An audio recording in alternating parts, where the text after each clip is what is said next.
أفضل الجهاد من قال كلمة حق عند سلطان جائر، أو كما قال عليه الصلاة والسلام.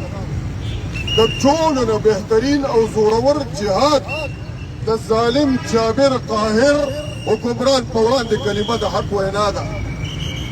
زما په نوښار کې دا لومړی ځل نه دی زما د کاکا صاحب د بچی قتل شو، په هغې باندې ټول مخلوق سره په احتجاج د هر طبقه فکر خلکو آواز پورته کړی، آواز شوی چې قاتل ته د سریام سزا ورکړی شي، هېڅ عمل درآمد ورباندې ونه شو.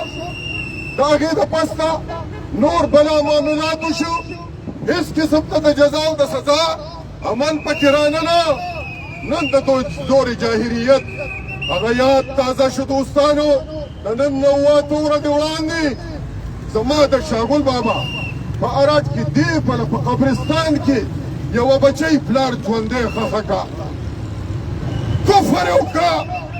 د کلمې په ملک کې، د کلمې په نوم آزاد ملک کې چې د چا آئین قانون او دستور زما د مشرانو د وینا په ماخذ باندې چې دا د قرآن او د حدیث دی، زما بچی لکه د کفاري مکاو ژوندی ښخېږي او بیا د هغې د پسته زما ډبل 1 ډبل 2 والا له څوک اطلاع ورکوي، د هغې د پسته هغه راځي، هغه بچی د خاورو نه راوباسي، د هغې شیبره تبه ده، د هغې نمونیا ده، هغه هسپتال ته بوځي، د هغې علاج کوي او د هغې علاج د پسته زما هغه ګلالی بچی، ستا هغه ګلالی بچی هغه سترګې غړی، هغه خپل بابا لټی، هغه خپله بیبي لټی، هغه دا سوچ کوي چې ما به څوک په غېږ کې غلي.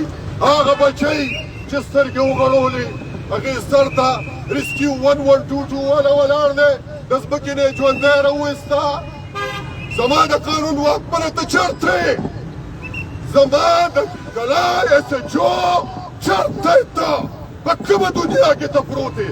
ته د مرګ په خوب ودې 2 ورځې مخکې دا بچی د ځمکې نه راووته، دا په هسپتال کې ده، تا تر نن تاریخه پورې د هغې خبر نه دی ورکړی.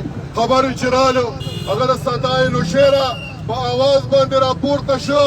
هغه بچی زما د پاک فوج یو میجر صاحب یا د هر دغه سرنګ سره چې تړلی دی هغه په خپل غېږ کې واخېسته.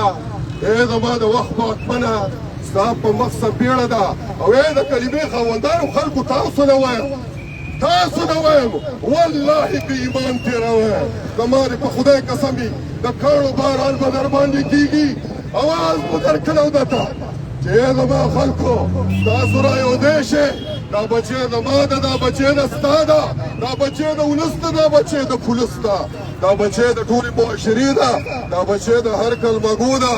اواز مو د نوکه زما دې په رب قسم وي که ته د زندګۍ په هره شعبه کې غیرت دې مړ دی، که ته د نوښار په هر ګوټ کې په هر ځای کې که تا ایمان تېرولی.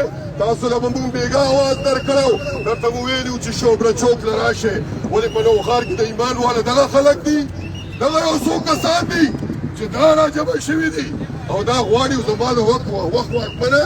زه دله سوال کوم، زما دې په رب قسم وي د کاڼو په باران در باندې کېدو واله دی. زما د نبي دعا که نه وی چې رب کریمه هغه پخواني خلک چې تا د هغوی نه د بدرنګ عمل په وجه باندې بندران او خنزیران جوړ کړي وو، ربه زما امت د هغې نه وساتې. زما دې په رب قسم وي که زما د نبي هغه دعا نه وی قبوله شوی، نو نن به د نوښار په صدر کې په هر بازار کې زمونږ تنه به د انسانانو وه، سر به مو د خنزیرانو. والله زمونږ هغه غیرت مړ دی. ولې تا له په خپل بچی په مخ کې د دې بچی مخ نه ښکاري؟ ولې تا له